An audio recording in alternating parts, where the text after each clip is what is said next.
Selamat datang kembali. Hari ini kita mau bahas sumber-sumber yang sudah Anda kumpulkan nih. Ada artikel sejarah lokal, catatan geografi, bahkan laman Wikipedia soal area spesifik di Tokyo. Pernah nggak sih Anda jalan-jalan di Tokyo terus mikir, ada cerita apa ya di balik jalanan ini? Pasti pernah. Nah, sumber kali ini membawa kita ke Adachi, ya, di timur laut Tokyo. Khususnya area yang dulu namanya Fuchi dan Higashi Fuchi.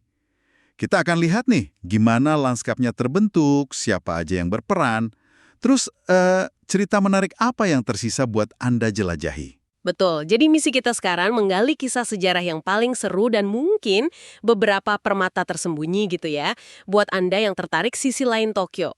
Langsung dari sumber-sumber ini, oke deh, mari kita bongkar. Oke, jadi untuk paham Adachi sekarang, kita mesti mundur jauh ke belakang dulu.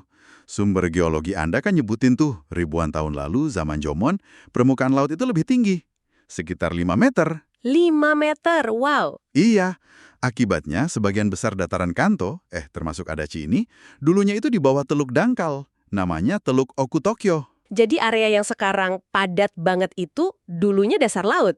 Itu, wah perubahan besar banget ya. Terus gimana ceritanya bisa jadi daratan?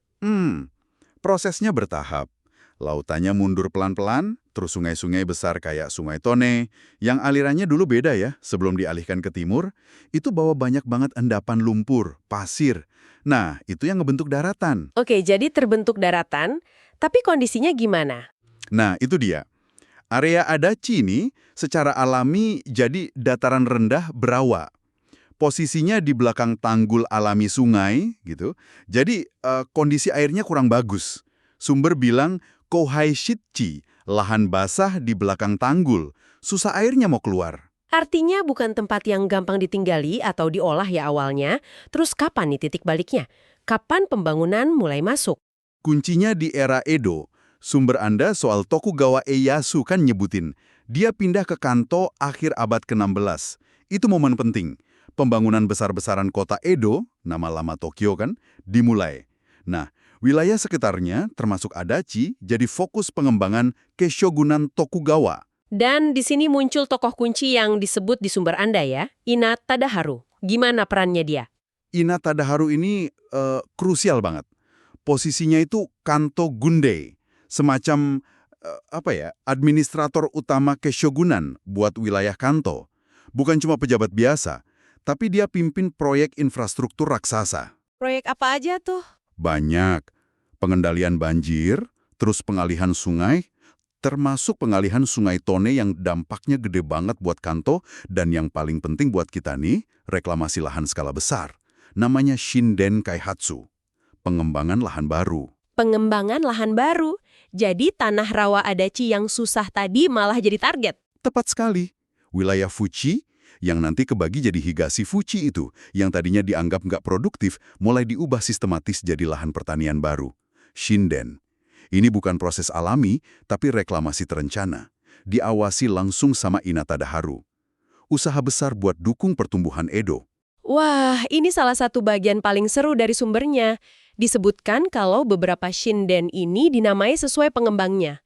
Ada Sano Shinden dari klan Sano. Benar. Dan hebatnya, nama Sano itu masih dipakai sampai sekarang jadi nama distrik di Adachi. Terus ada juga Choemon Shinden. Ini kayak jejak sejarah di peta modern ya, bukti siapa yang bangun daerah itu. Iya, bener banget. Bahkan nama Fuchi sendiri itu punya makna historis. Sumber bilang nama ini muncul pertama kali 1397 sebagai Fuche-go. Itu unit administrasi kuno. Fuchi itu artinya tepian air. Jelas banget nunjukin kondisi aslinya yang berawa atau dekat sungai. Oke, lalu ada Higashi Fuche. Nah, tahun 1641 ada peristiwa penting, penggalian kanal Ayase. Kanal buatan ini membelah wilayah Fuchi. Sejak itu muncul istilah Higashi Fuche, artinya Fuche Timur, buat bedain area di sebelah timur kanal. Oke, jadi lahan sudah dibuka, nama-nama ada. Terus kehidupan di sana gimana? Khususnya di Higashi Fuchi yang baru ini. Pertaniannya berhasil nggak? Sumber Anda ngasih gambaran menarik. Meskipun masalah drainase, ngeluarin air dari lahan, itu tetap tantangan ya. Higashi Fuchi malah berkembang pesat jadi area pertanian sayuran. Oh iya, kenapa bisa gitu? Kuncinya, Dekat banget sama pasar besar di Edo atau Tokyo. Ini bikin dia jadi area pertanian suburban yang strategis banget. Wah, jadi kayak dapurnya kota Edo gitu ya? Apa aja yang mereka tanam? Ada infonya? Ada, cukup detail malah. Sumber nyebutin sayuran buat acar, cukena, terus daun bawang, negi, terong, nasu, mentimun, kyuri, lobak, kabura, macam-macam lah. Hasil panennya diangkut pakai gerobak ke pasar Senju yang ramai itu. Contoh awal pertanian buat melayani kota besar. Nah, ini dia cerita permata tersembunyi yang saya suka banget dari sumber Anda. Soal stroberi. Katanya sekitar 1922, ada jenis stroberi dari Prancis namanya Fukuba Ichigo. Itu berhasil dibudidayakan di Higashi-Fuchie. Betul. Dan bukan membarang stroberi ini. Kualitas stroberi Fukuba dari Higashi-Fuchie ini katanya luar biasa bagus. Sebagus apa memangnya? Saking istimewanya, stroberi ini sampai dipersembahkan khusus buat Kaisar Taisho dan Permaisuri waktu itu. Ini nunjukin puncak keunggulan pertanian di sana pada masanya. Cerita yang cukup mengejutkan ya, buat daerah yang dulunya rawa. Luar biasa sih bayanginnya. Tapi kayaknya cerita ini ada akhirnya ya. Sumber bilang budidaya stroberi ini hilang sekitar 1935. Kenapa tuh? Penyebab utamanya ya urbanisasi. Pertumbuhan Tokyo makin cepat, lahan pertanian kegusur sama perumahan, kebutuhan kota lain. Budidaya stroberi yang mungkin perawatannya intensif ini akhirnya nggak bertahan. Tapi ceritanya jadi bagian unik sejarah agrikultur Adachi. Sayang banget ya. Selain pertanian yang sukses itu, ada industri lain nggak yang sempat tumbuh di Higashi-Fuchie? Mengingat lokasinya kan dekat sungai. Ada.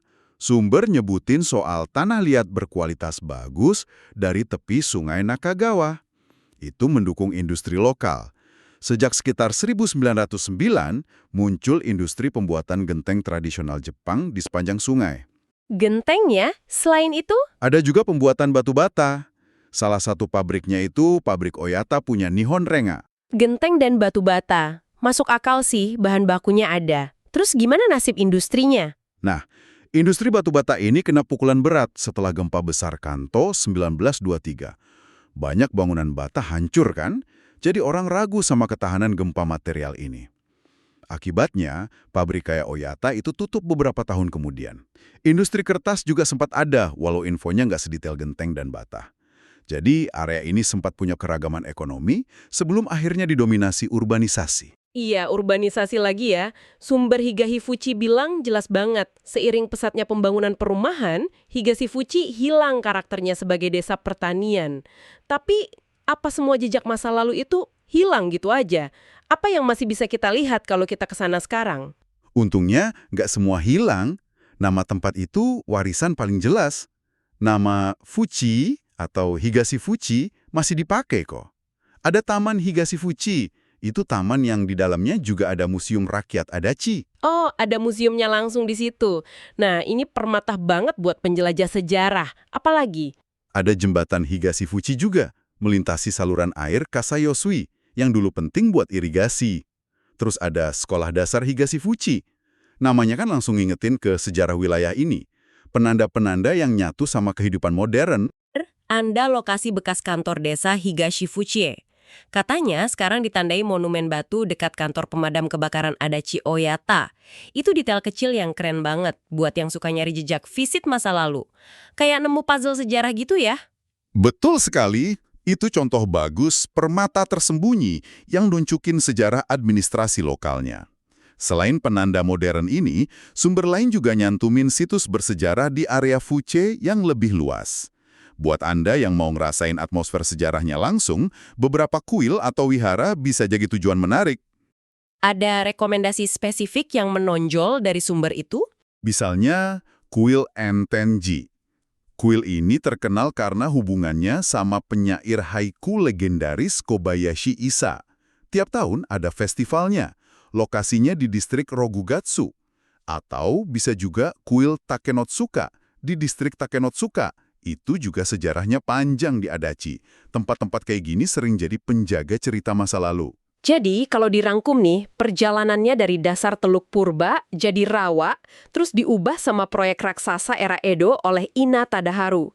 Berkembang jadi area pertanian suburban penting, bahkan punya stroberi buat kaisar, sempat ada industri genteng bata, sampai akhirnya jadi permukiman modern Tokyo. Tapi, cerita dan jejaknya masih ada. Persis. Penjelajahan sumber-sumber Anda ini nunjukin banget, bahkan di sudut kota metropolitan yang mungkin kelihatan biasa aja, ternyata ada lapisan sejarah yang kaya dan menarik. Ini kisah transformasi lanskap fisik yang dramatis dan gimana manusia beradaptasi, membangun, terus ninggalin jejaknya selama berabad-abad. Semoga pembahasan kita ini ngasih Anda perspektif baru ya soal Adachi, dan mungkin inspirasi buat lihat lebih dekat kalau pas lagi di sana, nyari jejak Shinden, ngebayangin kebun stroberi Fukuba, atau mampir ke kuil tua itu. Jadi, apa artinya semua ini? Buat Anda sendiri nih, gimana pemahaman soal sejarah suatu tempat, transformasi dari air jadi daratan, dari lahan kosong jadi pusat aktivitas, itu mengubah cara Anda mandang lingkungan sekitar atau tempat-tempat yang Anda kunjungi? Bagus buat direnungkan. Pas Anda jalan di lingkungan Anda sendiri, mungkin aja ada sejarah tak terlihat yang sama menariknya, tersembunyi tepat di bawah kaki Anda. Sampai jumpa di penjelajahan berikutnya.